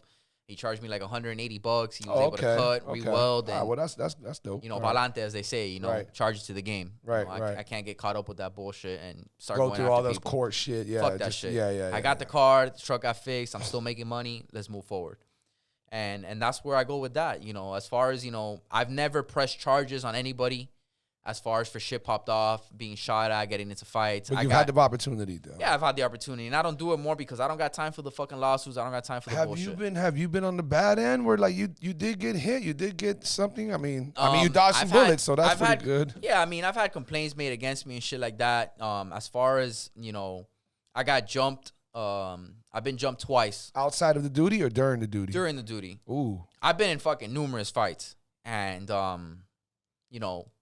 I've gotten my ass kicked. The 2 times where I got my ass kicked when I was getting jumped. And I tell people that really know me, like, oh, don't let my size, I'm not fucking, 6'4", 300 pounds. I'm right under 6 feet. But I know how to fight and I know how to defend myself. And I've been in numerous fights. And the 2 times I've gotten my ass kicked for real was times I got jumped. And both of them were on repossessions. My first time was back in 2016, I think. Was on a repo in Homestead. A guy came out with all his buddies there in Homestead, and it got real ugly. The guy didn't want to give up the car, and the guy swung at me, missed. I hit him, and as the fight was gonna commence, all his buddies jumped in on top of me, and I got my ass kicked. I went to the hospital. I had 2 fractured ribs. I had a broken nose. I still ended up getting the car and everything. That's definitely when Moms was like, all right, this is that was actually the first time. And then the second time in my career of doing this was in Miami Gardens, which actually I had another fellow repossession agent there with me, and if it wasn't for him, I probably would have died because that guy fucking pulled me out. That bad, really? Yeah, I was getting my ass kicked, and he was there, and he was able to pull one of the guys off of me for me to break loose and get to my truck and take off. I had a dislocated shoulder that I ended up getting surgery for. My face was all fucked up. And when people go through that shit, a lot of people who I've known who have tried repos get into a little situation and they end up getting out of it. Like, yo, this ain't for me. This guy pulled out a gun or he shot at the truck and, I got a wife and kid at home and all this other bullshit. I was very shot out doing this in the beginning. Mm-hmm. And even up until recently, I didn't give a fuck what the situation was. I didn't give a fuck if it was in the hood. Sometimes the bank would tell me, hey, listen, this guy has a warrant out for his arrest for a burglary, or this guy, attempted murder.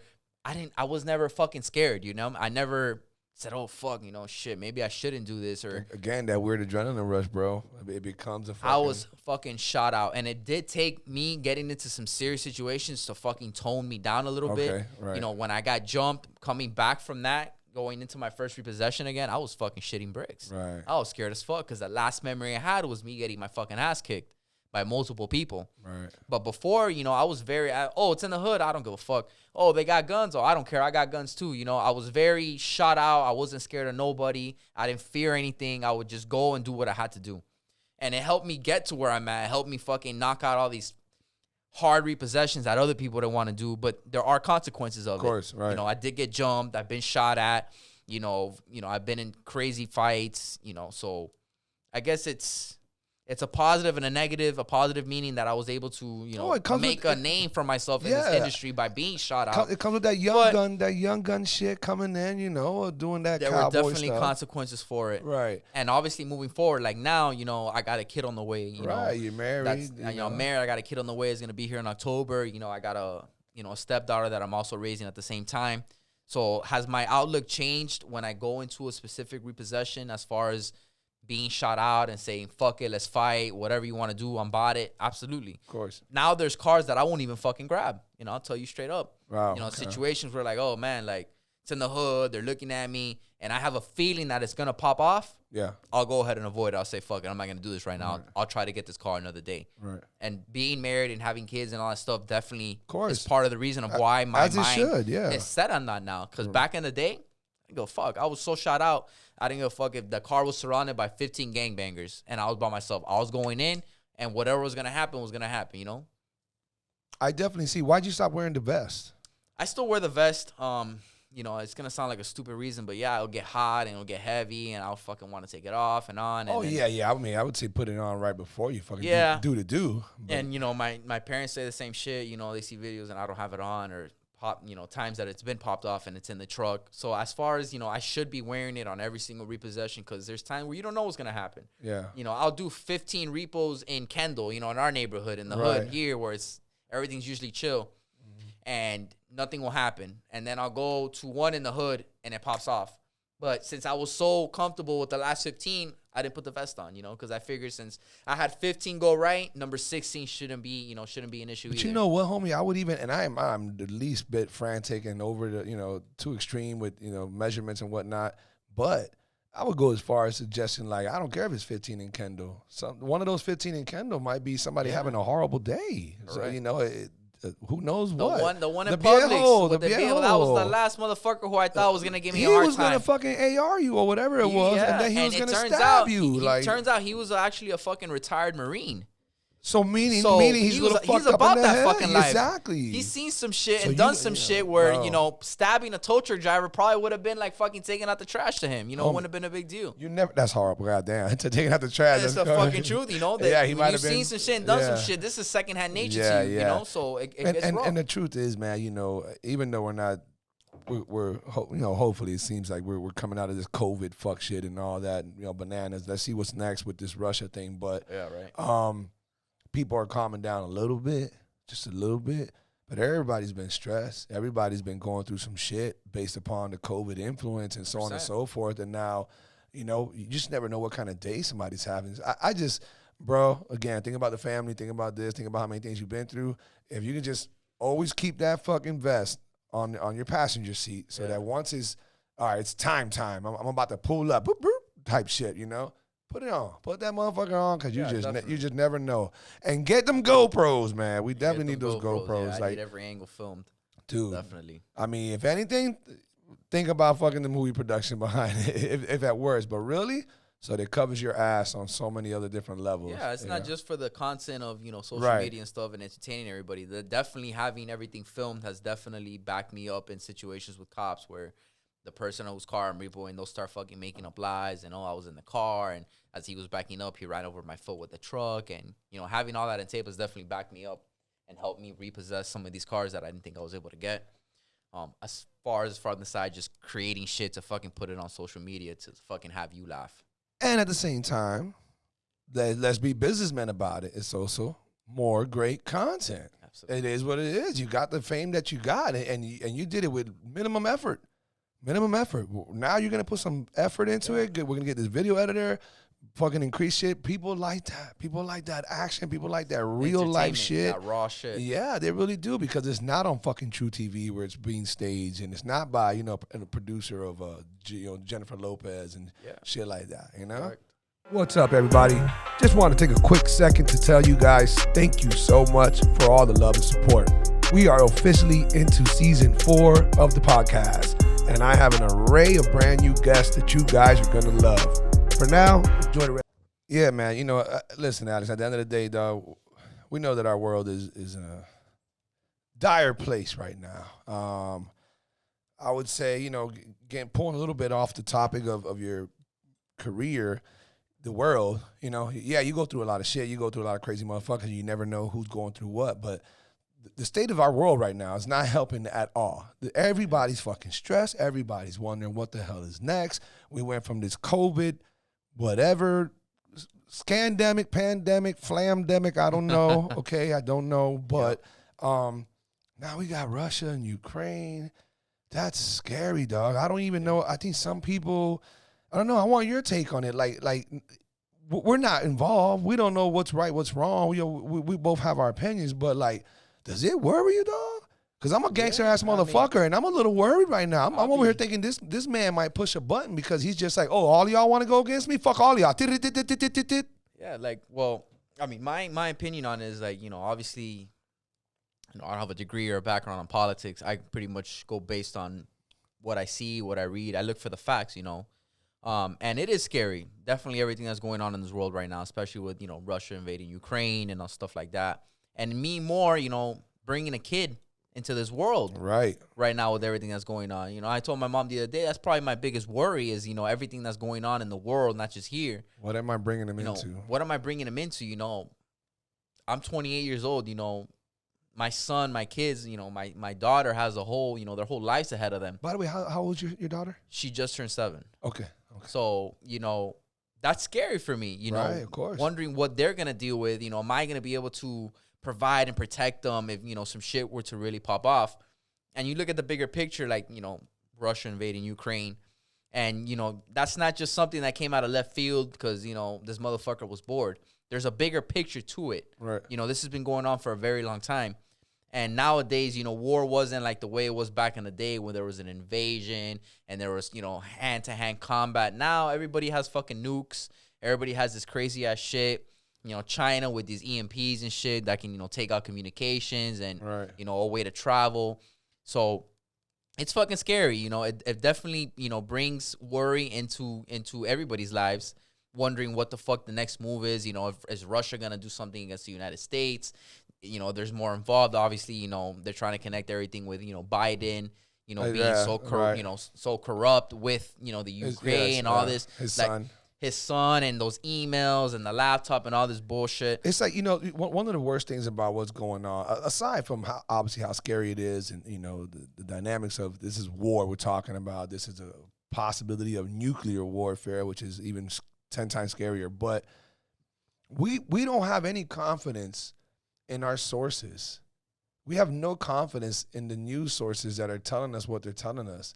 And even those that tell us, you know, well, what side are you on? You know, because if you're part of the Biden administration, well, how deep is this connection to the Biden administration where they're going to tell all these news networks, do not discuss Hunter Biden and the whole laptop thing, only let those Republican networks handle that, you know? And so we don't know who to trust. We don't know what's going on. You know, just from my understanding, I'm going to say that, you know, as well as I can so no one tries to throw some shit on my name. From my understanding, Ukraine 3 years ago was going through some hellified, you know, shit where they were accused of all kind of corruption, all kind of scandals, all kind of this and that and that. And so here we have and I'm saying this loosely to anybody who's out there. I'm not trying to offend any Ukrainians or Russians. You know, I have a couple of you, both friends on both sides. But here we have who are you trying to choose, the lesser two evil? Do we get involved? Should we get involved? Is this a bully trying to, you know, bully down? Or is this a bully saying you're out of line and they just don't know it, but we know that you're up to no good, so we need to put you under control? Like, what's going on? Are we supposed to jump in somebody else's backyard? You know, that they're not part of the UN. They're part. It's just, and people just get stressed out at the thought. They get fearful. They act irrational. Like, man, this is some real weird, tough ass times. It is. They don't know necessarily which side to listen to. Yeah, you know, you got, you know, CNN, you got Fox, you got some that are, you know, obviously pro-Democrat and pro-Republican. Right. And it boils down to the fact of, you know, what you choose to listen to. Thank you, brother. Good shit. We need to get McAllen a sponsor. Oh man, McAllen needs to get sponsored. At least 2 or 3 bottles a month. After today, we're gonna reach out to sponsors.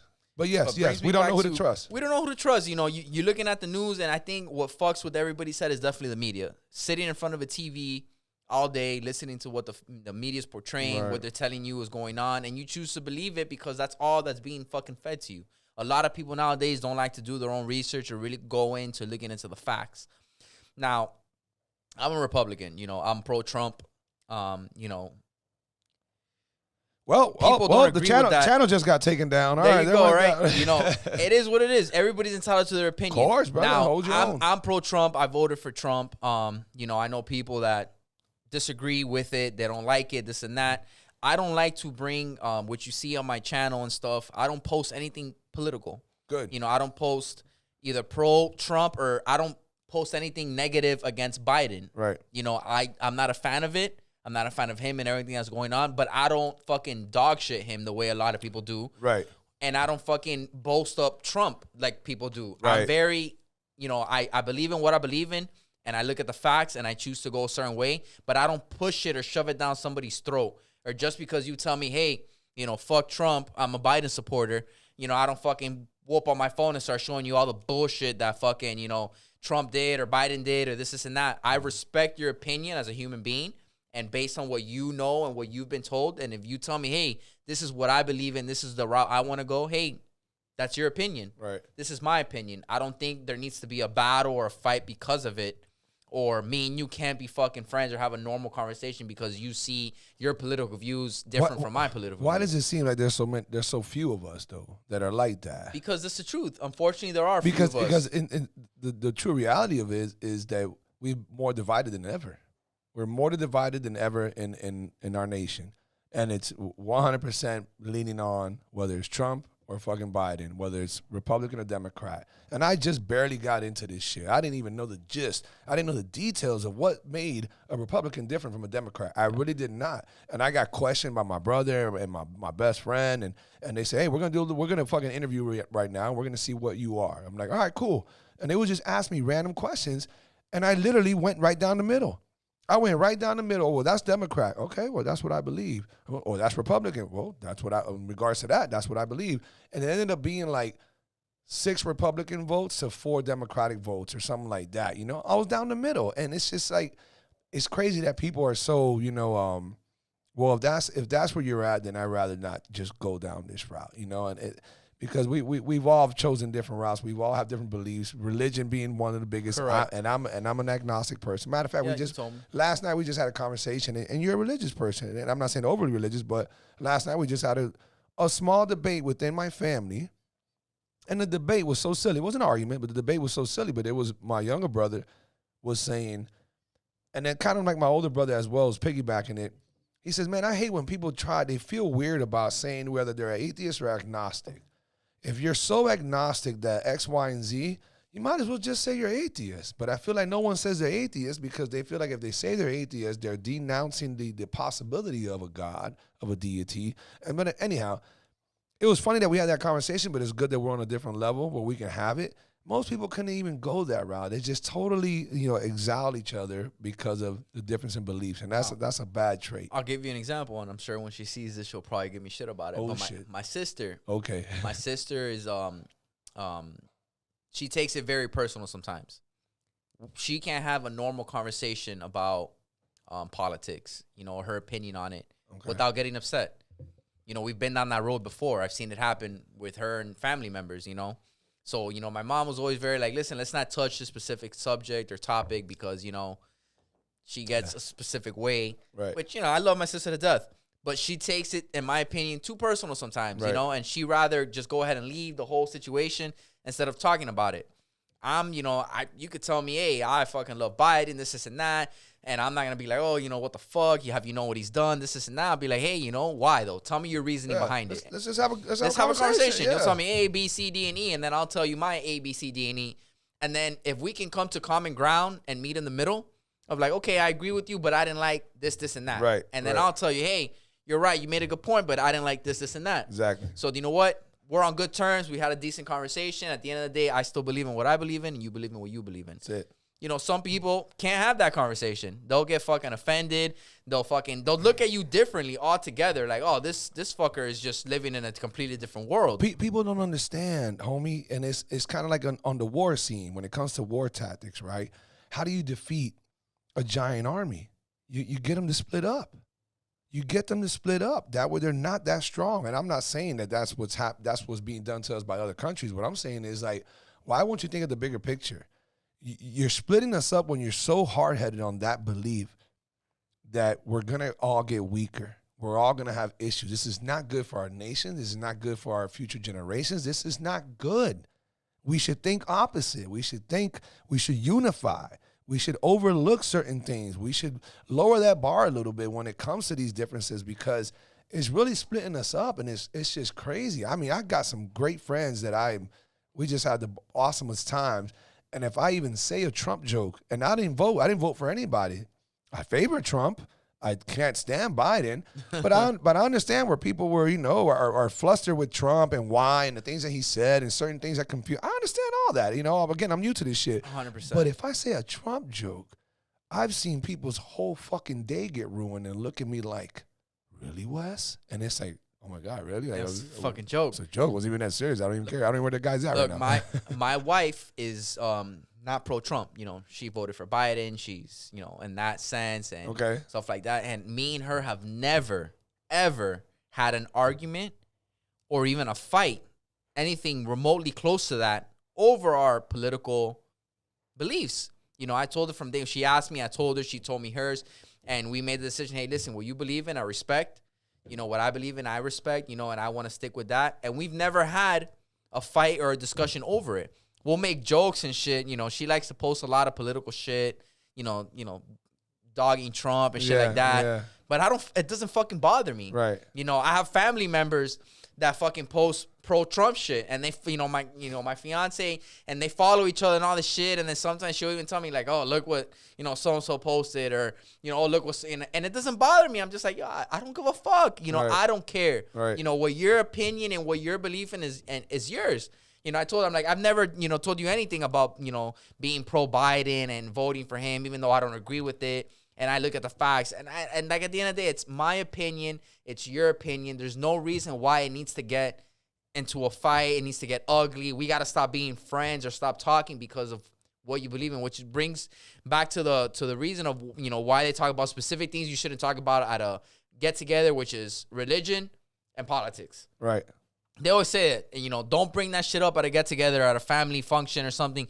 Don't bring up religion. Don't bring up politics, because you're never going to be on the same page with everybody who's there. Right. And I can't be disrespectful. I can't fucking look down at you and be like, oh, you like Biden? You voted for that piece of shit? Look at where our country's at right now, right, because of everything that's going on because of this guy. I can't say that. And I don't even think of it. I just think of, hey, that's what you believe in? Great. Now, I'm not going to fucking hide what I believe in. If you ask me, hey, what do you believe? I'm not going to try to follow the crowd because, I'm in the room with 4 Biden voters. I'm going to be like, yeah, well, I didn't vote for him, but I definitely think he's trying really hard, and I think he's trying to make I'll tell you straight up, yo, I don't fucking like him. I think he's a fucking idiot. I think we are where we are today because of everything that's going on, everything that he's doing. He's seen now. I wish fucking Trump was still in fucking office. I'm not going to not tell you that because I'm afraid I'm going to hurt your feelings. If you ask me, I'm going to fucking tell you. Now, I'm not going to turn it into a fucking debate. I don't have a fucking degree in, political science or anything like that. The only thing I can go based off is, what I've been told, the facts and shit that I've researched, and I make my opinions based on that. Look, and that's what I follow. We had the same thing again, referring to last night. I had dinner with my family, and once we organically run out of just catching up and shit that just comes out on the fly, at some point one of us is like, all right, what's up? Let's talk the hot topics. Let's see where you at. Where's your opinion on this? And this is what we do, and sometimes we get fired up, but never crazy, maybe in the younger years, but we're all adults.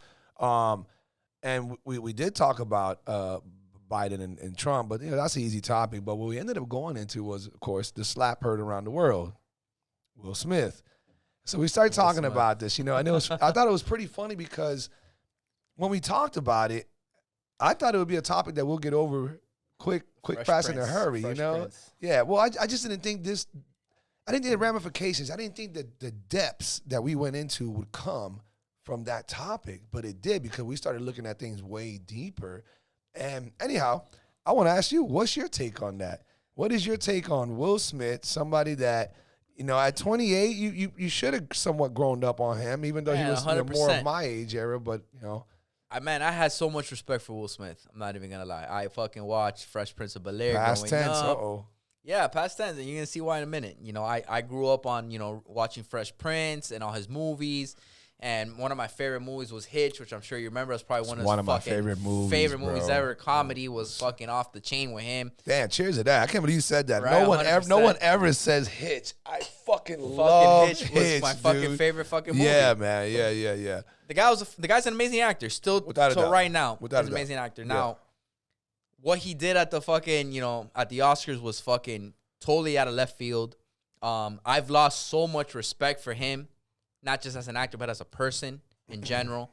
I got to give, you know, right now on camera, my hat off to Chris Rock for keeping it composed and professional, because he could have fucking popped off. He could have fucking decked them back.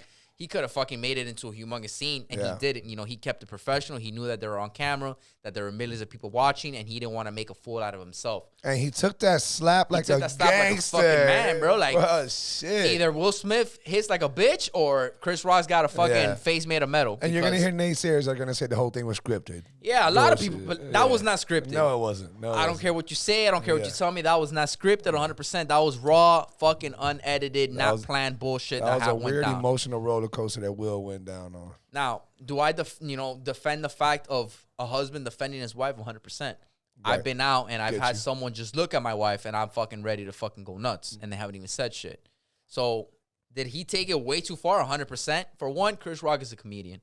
That's what the fuck he made his fucking fame on. That's what he makes his money on. He's a comedian and he's an actor. But his main shit is being fucking funny, making fucking jokes. Now, the joke he made about her was, to me, fucking harmless as fuck. Just weak. If you look at the fucking video, he fucking started laughing after the joke was made. Right. He changed his demeanor when he saw that, oh shit, this pissed her off. Who, by the way, who's sitting like a chair away from him. Exactly. What the fuck? What's going on with y'all's weird ass bullshit? A fucking chair away. He fucking laughed at the joke, and then all of a sudden he looked at her, saw her demeanor, and was like, "Oh shit! Like, I need to fucking do something right now," and took it overly over the top. Instead of waiting for this shit to be done, and if he really felt some type of way, you know, pulling Chris Rock to the side and saying, "Hey, listen, exactly, that was disrespectful. It really did bother my wife on national TV. You embarrassed her. You know, I'd appreciate it if here moving forward, you know, don't do nothing like that again." Yeah. Chris Rock would have been, knowing his, you know, I don't fucking know him personally, but knowing the way he is, he probably would apologize to him, apologize to her, you know, cleared it up, saying, you know, what to say, there's nothing personal, it was just a joke. But for Will Smith to stand up out of his fucking chair, walk up to this guy and slap him across the face, and for Chris Rock to keep it going the way he did, I mean, man, this fucking guy literally caught his wife. Well, you're not gonna say caught. She admitted, you know, that she cheated on him in the past. Yeah, you know what? That they fucking called it an entanglement and all this bullshit. Oh, and Lordy. You know, people coming up with the memes of like, oh, you didn't fucking slap August, but you slapped Chris Rock and all this bullshit. Right. I guarantee you, if it would have been fucking August, fucking, you know, beating the host, or like everybody made that joke of The Rock doing it, or someone twice Will Smith's size, he wouldn't have done shit. Will Smith, to me, in opinion, he fucking did it because he saw Chris Rock was soft. He knows he's not about that life, and he said, you know what? I'm going to look like a fucking man right now, defending my wife. I'm going to go ahead and slap this motherfucker. He ain't going to do shit. I believe that to a great extent, but I also do believe that there was a psychological meltdown there, bro. Listen, you mentioned the whole entanglement with his wife. And there has to be so many layers to that bullshit. Just because we saw that stupid shit on national television, whatever they did, where he broke down crying and all that. Yeah, where they admitted that it was an open relationship. Yeah, and all this bullshit. But even before all that, there was already crazy rumors going around. Like they had some swinging ass relationships where they're allowed to do all that. But we're supposed to assume that somewhere there, I guess they ironed that out, and then Jada wasn't supposed to go outside of the whatever. That's all some real straight novela shit. Honestly, there's no proof to any of that. In my opinion, and like I said, this is my opinion. People have their opinions. Being famous and being surrounded by cameras and fans and all this shit, sometimes you have to change the certain situation on shit in order not to look like a fucking idiot. Of course. I get it. Yeah. In my opinion, I don't think there was ever any open relationship, any swinging. I think that she fucked up. She fucking went and cheated on fucking Will Smith. Got busted. And they tried to make it sugarcoated? They tried to sugarcoat it. Why? Because Will Smith didn't want to be put on as a fucking idiot. You sound like TMZ, bro. Yo, it's the fucking truth. No, not the truth, my opinion. They didn't want to be put on blast. He didn't want to be known as the motherfucker. Yeah, they call the audible, yeah. Yeah, they say, hey, listen, let's lay it out like this. We have an open relationship. Right. We used to swing, and you did your own little thing on the Otherwise, side. Otherwise, it look like you just Otherwise, it's going to look like you're a fucking whore, and I'm a fucking duck. guy who just lets my fucking wife cheat on me, and I'm going to stay with her. Right, yeah, so that's definitely a possibility, of Let's course. lay it out this way for the media and for our fans and everything so we don't look fucking retarded. And let's go from there. That's my opinion. I could be wrong. Maybe they did have an open relationship where they could fucking go around and sleep with other people and do their own thing. I don't think so. Based on everything that's happened and the way they've reacted to certain shit, I think that they came up with that idea to try to make themselves look better on fucking national television. Right. But, you know, this motherfucker, for one, could have any fucking girl he wants in the fucking world. He's older, this and that, but he's worth I don't know how many million. Right. You know, and he puts up with, you know, this girl's shit. You know, the entanglement and all this other bullshit. You know, she's come out saying herself on interviews that, you know, if she could still, you know, have something with Tupac back in the day that she grew up with, they had a little thing going on. Yeah. And, you know, August and how she never talked shit about him. You know, oh, you know, he was this and he was there to comfort me, this and that, you know. So in my opinion, you know, if I have a woman, I'm with my wife or whatever, and I see her talking about a guy that she's had something with, you know, not necessarily you got to disrespect them, but you got to at least talk, hey, listen, I had this with this at this time. It was a moment, but I love my husband. I'm with him. This is the person I'm with. I'm married. This person I have kids with. This is what I want to continue and focus on. You know, you could respect something like that, but that's never happened with her. You know, she's never came out and straight up said, you know, I love my husband. This was a mistake. She said, hey, you know, we were open. You know, that was what we had agreed to. This was an entanglement. You know, I did have something with this guy. I don't regret it. We weren't together at the time. So for him to, you know, react in that way for a stupid-ass fucking ball joke was completely fucking... Like I told my wife, I'm like, man, I've lost so much respect for Will Smith. And what he's done is just crazy. I'm going to say, and this is not defending him at all, but I'm going to say that it was definitely a psychological breakdown, in my opinion. I just think that... What do you mean by psychological? What led up to that? Everything that he's been going through with her. All the drama, jokes, media, TMZ. Everybody's been talking shit about them for the last 2-3 years.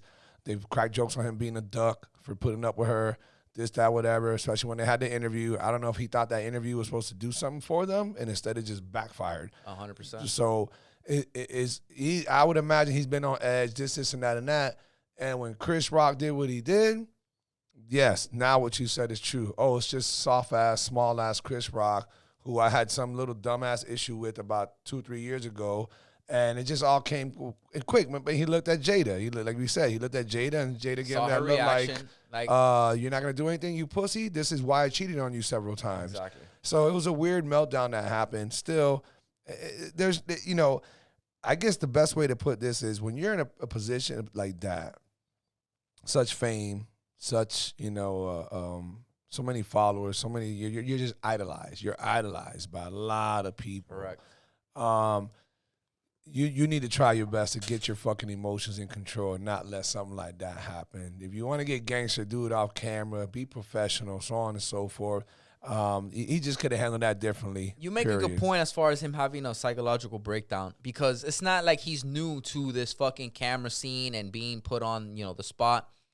I mean, motherfucker's been acting in rap since before I was fucking born. Right. He's been surrounded by this shit. He's been famous for the last fucking 30 years. Yeah. So he's used to this shit. So in his mind, he should know, like, there's a time, there's a place for everything. Right now, in the middle of the fucking Oscars, on live national TV where I got millions of people watching this shit, ain't the fucking time to handle this shit. There's no way. You know, Will was known for blowing up as a rapper without cursing. He was, I mean, he had all, his following is as huge as it is for all kind of great reasons. This is a very hypocritical move on his behalf. And there's no way that he would stand in front of the camera and say, I stand by what I did, and I did that because there's just no way. And if he did, all it would do was just totally shame his everything and make him seem like you are way less of a man than you've ever been. But he has to realize, damn, whether it was caught on camera and it was because of Jada, whether it was this, whatever you want to do is, that motherfucker got hit with a weird emotion out of nowhere, and he reacted, and it was just a horrible decision. And on the day that he gets his first Oscar, you know, that was another fucking huge thing. I mean, You've been doing this shit for how long? How many movies have you produced? How many fucking songs have you come out with? How many times have you fucking been in this situation? Right. And this is like the fucking, you know, the Super Bowl of acting and shit. This is where you fucking get it. Yeah. And you finally fucking get to the point in your And career where you're able to fucking score that Oscar, which is a humongous accomplishment for any actor, anybody in general. Totally tainted it. And you fucking go ahead and pull a stunt like that. Yeah. You know, what message are you sending to not just your kids, but to fellow actors and people who look up to you? He wasn't there? That's what I mean by that. That's why, and I'm not trying to defend him at all. No, I believe you. I just feel like he had to be fucking like he was just already on edge. He could have blacked out. He could have seen a fucking tunnel. You know, he could have been tunneled in on the bullshit, not thought about cameras, his wife, the audience, national TV, Chris Rock, everybody, the consequences that were going to come with it. And he fucking blanked out and did what he did. Possibility, yes. Do I fucking give it enough as an excuse for him to do that? Definitely not. I've lost respect for him and the way he acted, definitely. And, you know, my outlook on him is just 100% different now. Fresh Prince. What's up, everybody? Just want to take a quick second to tell you guys thank you so much for all the love and support. We are officially into season 4 of the podcast, and I have an array of brand new guests that you guys are going to love. For now, enjoy the rest. Bro, at the end of the day, man, what's really wrong with our world, and right now I'm going to incriminate both of us. For the sake of being fair, what's wrong with the world today is we get so intertwined in other people's shit, other people's business on so many levels that when something as epic as Will Smith doing what he did, we're all going to be talking about that shit for the next week and a half, 2 weeks. It's literally going to take. That's going to be the topic. It's going to take up on a daily basis. I don't care what Joe Schmo you are. Doesn't matter. Dick, Mo, Larry, Harry, whatever. Everybody's spending about a combined total of maybe an hour a day. Little 10-minute here, 5-minute here. Will Smith. Will Smith and fucking Chris Rock just goddamn set us all back.